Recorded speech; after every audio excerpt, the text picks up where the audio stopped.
दोस्तों आज के ये प्रश्न शॉर्ट वीडियो में आपके रेलवे ग्रुप डी में आपके होश उड़ा सकते हैं, लेकिन मैं आपको सेकंडों में हल करना बताऊंगा। आप वीडियो को बिल्कुल ही आसान तरीके से समझिएगा। देखिए क्वेश्चन नंबर फर्स्ट है हमारा, राहुल 100 रुपये 3 वर्ष के लिए 22% ब्याज की दर पर निवेश किया। ठीक है, श्याम ने 12 वर्ष के लिए उसी दर पर समान धनराशि का निवेश किया। राहुल द्वारा अर्जित साधारण ब्याज का श्याम द्वारा अर्जित साधारण ब्याज से अनुपात ज्ञात करें।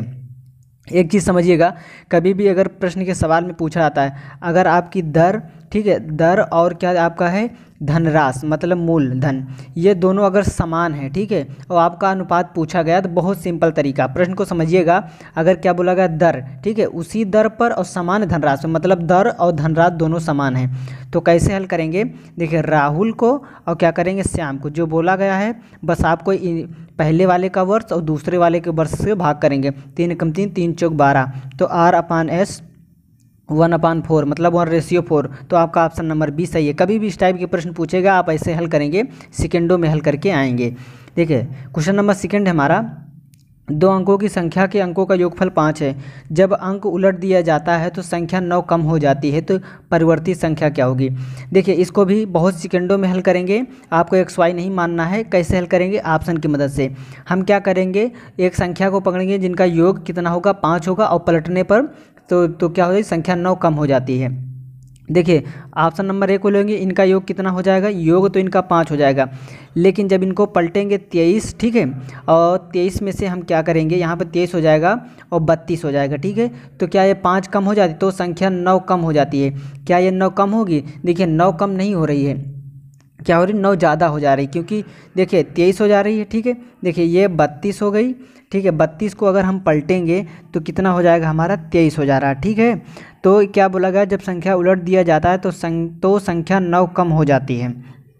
अगर हम इसमें देखें तो ध्यान से समझिएगा, 32 और 23 दोनों ऑप्शन में दिया गया है, तो हमारा ये गलत हो सकता है। ठीक है, यहाँ पे देखेंगे तो यहाँ पर हमारा 23 हो रहा है, तो क्या बोला गया है, संख्या 9 कम हो जाती है, तो क्या 23 जो है आपका, ये 32 जो है, इन दोनों के बीच 9 कम है, लेकिन आप लोग गलती कहाँ करेंगे, ऑप्शन नंबर बी आपका सही है। देखिए कैसे सही है, देखिए संख्या का कितना है, योग 5 है, संख्या का योग 5 है, इनको पलट देंगे तो कितना हो जाएगा, 32 हो गया। ठीक है, 32 हो गया, तो जो संख्या आई, ठीक है, हमारा 23 से कितना है, 23 से 9 ज़्यादा है, तो मतलब हम इसको क्या कह सकते हैं, जो हमारा 23 है ये 32 से 9 कम है।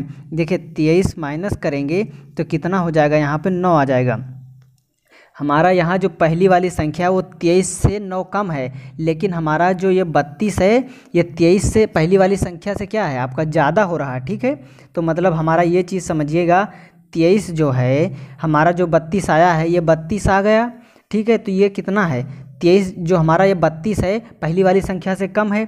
आप इस प्रश्न को बहुत कन्फ्यूजन में गलत कर सकते हैं, कुछ लोग ए को टिक कर सकते हैं। देखिए ध्यान से समझिएगा, यहाँ पे ये 23 हो जाएगा और यहाँ पे ये 32 हो जाएगा, इन्हीं दोनों में खेल है, तो हमसे क्या हो, तो संख्या 9 कम हो जाती है। ठीक है, तो ये वाली संख्या जो है, ये वाली दूसरी जो संख्या आएगी वो पहली वाली संख्या से 9 कम होनी चाहिए। तो 32 हमारा देखें तो क्या हो रहा, पहली वाली संख्या जो है 32 से कितना है, 9 कम है। ठीक है, 32 जो है हमारा पहली वाली संख्या से 9 कम हो जाएगा, ये 23 जो है, ठीक है, 9 कम हो जा रहा है। इन दोनों ऑप्शनों में आप बहुत कंफ्यूज हो सकते हैं, इसलिए मैं इस प्रश्न को लेके आया हूँ स्पेशली कि आप लोग अच्छे से सीख जाएंगे। देखिए पहले क्या करेंगे, इनको लिखेंगे 23 और यहाँ पे लिखेंगे, हम क्या लिखेंगे 32, तो हमारा क्या है, तो संख्या 9 कम हो जाती है। दूसरी वाली संख्या पहली वाली संख्या से यहाँ पे 9 कम हो जाएगी। ठीक है, लेकिन ये दूसरी वाली संख्या यहाँ पे देखेंगे, पहली वाली संख्या जो ज़्यादा है। ठीक है, यहाँ पे देखें दूसरी वाली संख्या पहली वाली संख्या से हमारी जो है कितना है, ज़्यादा है, मतलब पहली वाली संख्या दूसरी वाली संख्या से 9 कम है, लेकिन यहाँ पे हमारी पहली वाली संख्या दूसरी वाली संख्या से 9 ज़्यादा है, तो लेकिन हमें यहाँ कम बोला गया। प्रश्न को समझिएगा, नहीं तो आप लोग गलती कर देंगे ए और बी ऑप्शन में, इसलिए मैं इस प्रश्न को स्पेशली लेके आया हूँ। आप लोग अच्छे से दिमाग लगा के शांति से समझिएगा तो समझ में आ जाएगा। चलिए सेकंड क्वेश्चन है, मोस्ट इंपॉर्टेंट प्रश्न है। नेक्स्ट जो है, यदि एक वितरण का मानक विचलन 4 है तो प्रसरण का मान क्या होगा। देखिए बहुत सिंपल सा प्रश्न है, आप लोग कर लेंगे। कभी भी प्रसरण का मान पूछे मानक विचलन का, तो इसमें रूट स्क्वायर का जो एक दूसरे के भी रिलेशन होता है, तो जाहिर सी बात है 4 का स्क्वायर करेंगे तो 16 हो जाएगा, जो कि आपका ऑप्शन नंबर सी सही है। उम्मीद करता हूँ बहुत अच्छे से ये वीडियो समझ में आया होगा।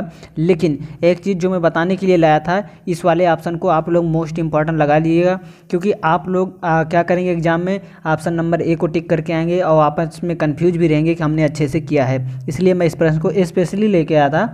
आप लोग नोट करिएगा और जो नए हैं प्लीज़ चैनल को सब्सक्राइब भी करिएगा।